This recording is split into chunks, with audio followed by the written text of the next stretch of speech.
ভালো বলতে পারবে, আমার প্রকাশক এটা ভালো বলতে পারবে। উনি আমাকে যেভাবে বলবেন, চা কফি যাই হোক, পুরি নাকি চটপটি, চটপটি হ্যাঁ মানে ঠান্ডা জাতীয় খাবার।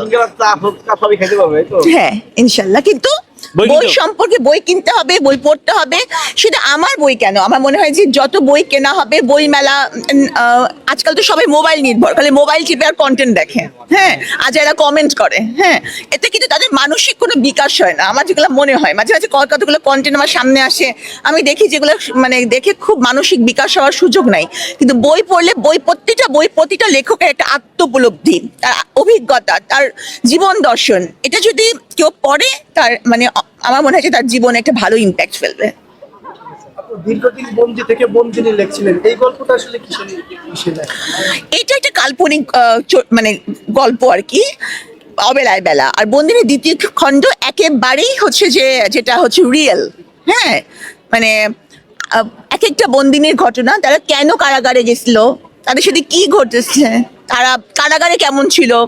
এবং আমার এডিটর বলে যে কারাগারের এত খুঁটিনাটি বিষয় বন্দিনীতে অ্যাড্রেস করা হয়েছে, এমন খুঁটিনাটি বিষয় এই পর্যন্ত কোনো বইতে, বিশেষ করে নারী কারাগার সম্পর্কে এরকম কোনো বই এই পর্যন্ত বাংলা সাহিত্যে নাই। এটা আমার প্রকাশ, মানে আমার এডিটর বলেন। আরেকটা বিষয়, বর্তমান সময় আমরা দেখি বেশিরভাগ সবাই সোশ্যাল মিডিয়ায় একটি বই পড়ার অতটা আগ্রহ নাই, সব তাদের জন্য কি বলতে হবে? আসলে সোশ্যাল মিডিয়াতে একটি কারণ, মানে বই পড়তে কিন্তু কিছুটা হলে কনসেন্ট্রেশন দিতে হয়।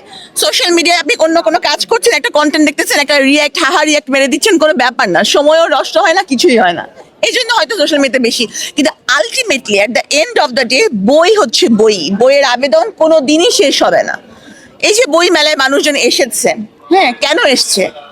হ্যাঁ, ওই বইয়ের একটা টানেই তো এসেছে। তারা দর্শনার্থী হোক বা বইয়ের পাঠক হোক, বইয়ের ক্রেতা হোক, কিন্তু বইয়ের তো একটা টান আছে।